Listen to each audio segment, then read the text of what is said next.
आरटीचा जो विद्यार्थी म्हणा किंवा त्याचा पाल्य म्हणा जेव्हा अर्ज करतो, ICSE बोर्डामध्ये त्याला ऍडमिशन मिळाली पाहिजे. तर त्या जिल्हा स्तरावर एकच शाळा असते, जिल्हा वाईज तिथे एकच शाळा आहे. तर तिथे खूप स्पर्धा तयार होतात. अशा वेळेस शोषित घटकांना त्याच्यातून डावलल्या जातो. तर तिथे एक वेगळा भ्रष्टाचार बघायला मिळतो. तर तो या सरकारचं ते अपयश आहे किंवा आताच्या शिक्षण मंत्र्यांना ते समजण्यात ते अवघड आहे. विजय सर, आपल्याला माहित आहे की नाही माहित नाही, या देशामध्ये राईट टू एज्युकेशनचं पहिलं बिल महाराष्ट्रामध्ये आम्ही ड्राफ्ट केलं होतं. बन्सल मॅडम, मी, जराडे, श्रीकर परदेशी या सगळ्यांनी म्हटलं शिक्षणाचा माझा अधिकार आहे ना, हा माझा कॉन्स्टिट्युशनल राईट आहे.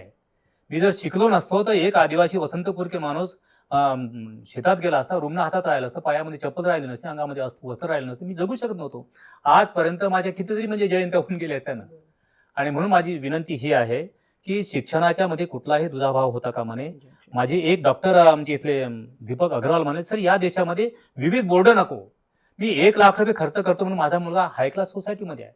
या देशामध्ये सगळ्यांना शिक्षण सारख्याच दर्जाचं, एकाच दर्जाचं, इक्वल दिलं गेलं पाहिजे, अशा प्रकारची माझी देखील भूमिका होती. म्हणजे येत्या काळात समान शिक्षणाचा कायदा आवश्यक आहे. मोस्ट नेसेसरी समान शिक्षणाचाच कायदा पाहिजे.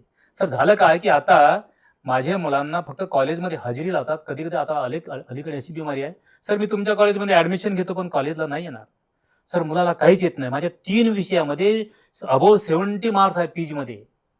त्या मुलाला फक्त मी मराठीचे विचारलं, बेटा म्हटलं 4 पेपरचे नाव सांग.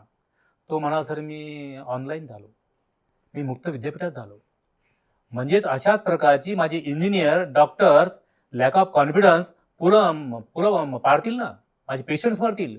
म्हणून quality education is the base of the quality of the human life. दर्जेदार जीवन तुम्हाला जगायचं असेल तर दर्जेदार शिक्षणाशिवाय बिलकुल पर्याय नाही. म्हणून सर विजय तुम्ही विचारलं, 2000 मध्ये आपण राईट टू एज्युकेशनचा कायदा हा सगळ्यांसाठी लागू, म्हणजे तो घटनात्मक दृष्ट्या पण मान्य केलेला आहे, कोणालाही नाकारता येणार नाही. जेव्हा राईट टू एज्युकेशन बिल पहिले पास झालं, आता पहिला क्लास आहे, जो माझा विद्यार्थी शैक्षणिक दृष्ट्या जर मागासलेला जर असेल आणि ज्या शिक्षकाने त्याला शिकवलं नसेल तर त्या शिक्षकावर फौजदारी गुन्हा दाखल होऊ शकतो, असा क्लॉज आहे.